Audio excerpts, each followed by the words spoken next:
Sebelum menyaksikan video ini, jangan lupa klik tombol subscribe dan tekan tombol lonceng. Selamat menyaksikan.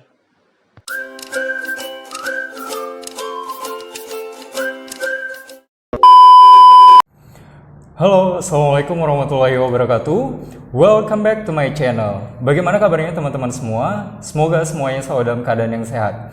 Di video kali ini saya akan membahas satu pertanyaan yang paling sering atau paling banyak ditanyakan kepada saya, baik melalui kolom komentar YouTube maupun DM Instagram. Berapa sih kira-kira gaji atau penghasilan seorang pamong belajar ahli pertama itu? Nah, sebelum kita membahas lebih lanjut, jangan lupa untuk tekan tombol subscribe-nya terlebih dahulu. Baik, karena banyak sekali di antara teman-teman yang bertanya terkait berapa sih penghasilan sebagai seorang pamong belajar ahli pertama. Ada yang bertanya apakah benar gajinya hanya sekitar 500.000 atau 600.000 atau paling tinggi 1 juta. Nah, di sini saya akan meluruskan kepada teman-teman ya.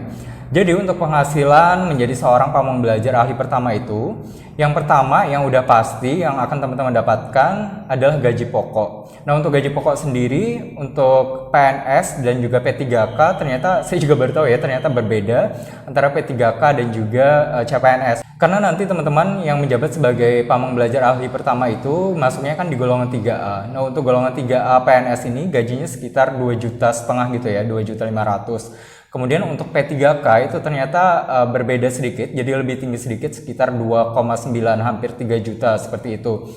Nah, hanya saja saya nanti kurang tahu ya untuk P3K ini apakah sistemnya sama seperti CPNS yang masih mendapatkan 80% saja atau langsung mendapatkan gaji full seperti itu. Semoga saja sih langsung full ya. Sedangkan untuk yang CPNS yang teman-teman harus pahami bahwa nanti teman-teman di awal itu semasa menjabat sebagai CPNS, teman-teman nanti mendapatkannya baru sekitar 80%. Nah, kemudian untuk tunjangannya sendiri, tunjangan keluarga ya, itu ada tunjangan suami atau istri, besarnya itu adalah 10% dari gaji pokok. Kemudian untuk tunjangan anak itu adalah 2%. Yang mana itu hanya sampai anak ketiga dan itu juga harus di bawah 18 tahun ya. Jadi ada beberapa persyaratan untuk tunjangan anak ini sendiri. Kemudian yang teman-teman tanyakan itu yang gaji 500.000 dan paling tinggi 1 juta itu adalah tunjangan fungsional untuk jabatan pamong belajar. Jadi nanti jabatannya itu kan ada dari pamong belajar ahli pertama, kemudian nanti juga ada ahli muda, kemudian juga ada ahli madya. Nah, jadi untuk yang ahli pertama, jadi kan nanti kita masuk itu golongan 3A, itu ahli pertama itu dapat tunjangannya adalah 500.000. Tetapi ini nanti tunjangannya didapatkan setelah kita dilantik dalam jabatan fungsional ya. Jadi untuk ahli pertama itu 500.000, kemudian untuk ahli muda itu 750.000, kemudian selanjutnya untuk yang ahli madya itu adalah 1 juta. Nah, itu untuk tunjangan jabatan fungsionalnya. Kemudian, nah ini adalah tunjangan yang paling membedakan antara instansi yang satu dengan instansi yang lain maupun untuk daerah yang satu dan juga daerah yang lain.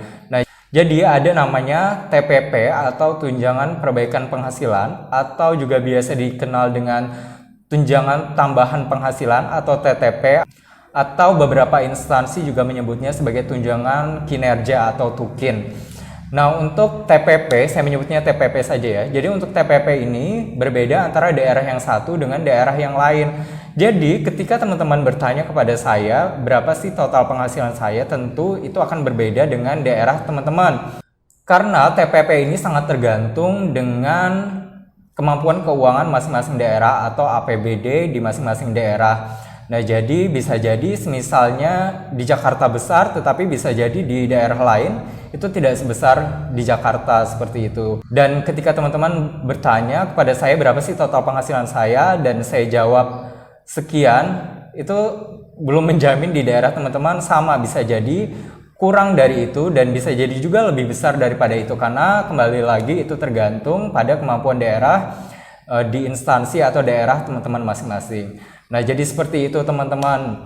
Dan kalau teman-teman bertanya kalau di daerah saya sendiri itu berapa sih totalnya? Nah, jadi untuk di daerah saya itu totalnya bisa saya katakan lebih dari cukup untuk saya pribadi. Tapi kembali lagi ya, berapapun penghasilan kita itu tergantung dari bagaimana kita mengelola keuangan dan juga gaya hidup kita sendiri gitu. Kalau misalnya penghasilan kita besar, kemudian gaya hidup kita juga hedon seperti itu ya, tentu penghasilan kita itu juga kerasa kecil gitu karena kita merasa nggak pernah cukup. Tapi bisa jadi ketika penghasilan kita sebenarnya pas-pasan, tapi kita mampu mengelolanya dan juga mampu mensyukurinya, kemudian kita juga tidak bergaya hidup mewah, insya Allah itu juga akan cukup atau bisa jadi lebih dari cukup ketika penghasilan yang kita dapat tersebut bisa kita manage dengan baik.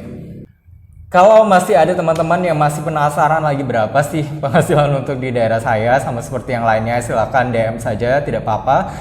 Yang pasti di sini saya udah disclaimer bahwa penghasilan di daerah saya itu akan berbeda dengan daerah teman-teman. Jadi ketika teman-teman ingin mengetahui lebih pasti berapa sih penghasilan untuk jabatan pamong belajar ahli pertama di daerah teman-teman, silakan teman-teman tanyakan kepada pamong belajar yang ada di daerah teman-teman tersebut.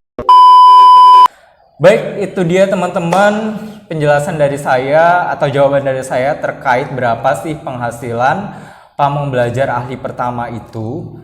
Semoga penjelasan saya tadi bisa menjawab rasa penasaran dari teman-teman terkait berapa sih penghasilan sebagai pamong belajar ahli pertama itu. Karena ini juga menurut teman-teman menjadi salah satu bahan pertimbangan ketika teman-teman akan mendaftar untuk jabatan pamong belajar ahli pertama, baik itu untuk formasi P3K maupun formasi CPNS. Terima kasih karena teman-teman sudah menyaksikan. Jangan lupa untuk like, komen, dan share video ini sebanyak-banyaknya. Dan jangan lupa juga untuk tetap terus semangat, tetap terus sebarkan kebaikan. Saya akhiri, wassalamualaikum warahmatullahi wabarakatuh. Dadah!